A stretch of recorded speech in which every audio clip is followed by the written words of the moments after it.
एक गांव में दयालु नाम का लकड़हार रहता था। वो बहुत ही गरीब था। वह जंगल के लकड़ियों को काट काट कर बाजार में बेचता और उसमें से जो भी पैसे मिलते थे वो खुशी खुशी गुजारा करता था। एक दिन दयालु लकड़हारा हमेशा की तरह जंगल की लकड़ियों को काट कर बाजार में बेच रहा था। लकड़ियां ले लो। लेकिन उस दिन उसका पूरा दिन ऐसे बैठे बैठे बीत गया और उसका एक भी लकड़ी नहीं बिका।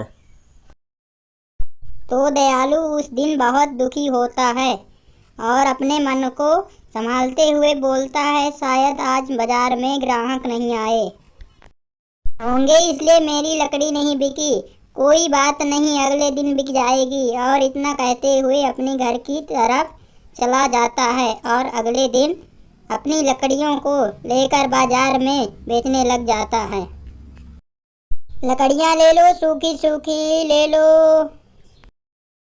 लेकिन उस दिन भी पूरा समय ऐसे ही बीत जाता है और एक भी लकड़ी नहीं बिक पाती। तो उस दिन दयालु बहुत ही ज्यादा दुखी हो जाता है और वह उदास होकर कुछ ही सोचने लग जाता है। तो तभी उसका दोस्त सामने से गुजरता है और उसे देखते हुए बोलता है, क्या दयालु, कैसे हो? सब बढ़िया है ना? और इतना मुंह लटका कर क्यों बैठे हो? और ये लकड़ियों का व्यापार करते हो क्या? कौन पागल तुम्हारी लकड़ियों को लेगा? आजकल के लोग गैस सिलेंडर से खाना बनाते हैं, तो तुम्हारी लकड़ियों को कौन लेगा? जाओ जाओ, कोई दूसरा धंधा करो। इन लकड़ियों को कोई नहीं पूछने वाला। जाओ जाओ जाओ, धंधा कोई चेंज करो, पागल कहीं का। अभी भी लकड़ियां बेच रहा है, गैस सिलेंडर का जमाना आ गया है।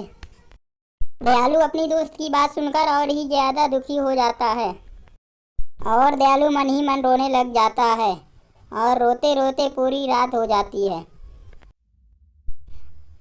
और पूरे बाजार में सन्नाटा हो जाता है। और फिर भी दयालु रोना नहीं छोड़ता है और ही और ज्यादा जोर जोर से रोने लग जाता है।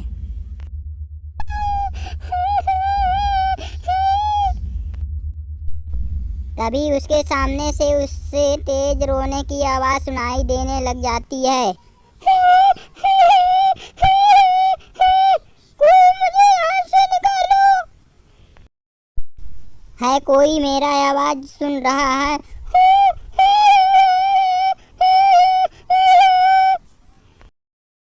रोने की आवाज सुनकर दयालु चुप हो जाता है और देखता है ये आवाज तो कुएं से आ रही होती है। तो दयालु कुएं के पास जाने लगता है।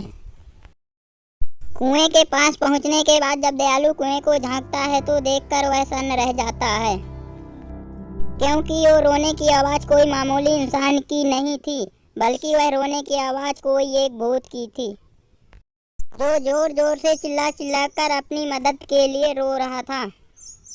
दयालु भैया, मुझे इस कुएं से निकाल दो, प्लीज निकाल दो ना। मुझे इस अंधेरे से बहुत ही डर लगता है। इस गंदे पानी से दम बहुत ही घुटता है। रोज इस कुएं से चिल्लाता हूँ लेकिन मेरा कोई मदद करने वाला नहीं आता है। लेकिन तुम बहुत ही नेक ही दिल के लगते हो। दयालु प्लीज नरकुंड से बाहर निकाल दो ना। प्लीज, मैं तुम्हारा आशा नहीं बोलूँगा, निकाल दो ना।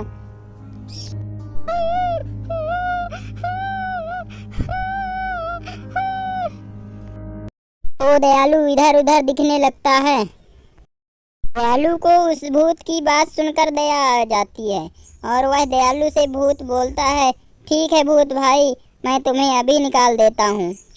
तभी उसका नज़र एक रस्सी के ऊपर पड़ती है। तो दयालु उस रस्सी को उठाकर कुएं में फेंक देता है और बोलता है, भूत भाई, रस्सी को पकड़कर बाहर आ जाओ। तो भूत उस रस्सी के सहारे कुएं से बाहर निकल जाता है और कुएं से बाहर निकलने के बाद बहुत ही ज़्यादा खुश हो जाता है और दयालु की देखते हुए बोलता है, दयालु तुम वाकई में दयालु हो, इसलिए मैं खुश होकर तुम्हें जादुई पेंसिल दे रहा हूँ। ये मामूली पेंसिल नहीं, तुम इस पेंसिल से जो भी चित्र बनाओ वो हकीकत में बदल जाएगा। इस पेंसिल से तुम अपनी जरूरतों को पूरा कर सकते हो। ये लो। दयालु उस पेंसिल को देखकर बहुत ही ज्यादा खुश हो जाता है और दयालु भूत से बोलता है, धन्यवाद भूत भाई। दयालु की इतनी बात सुनकर भूत गायब हो जाता है।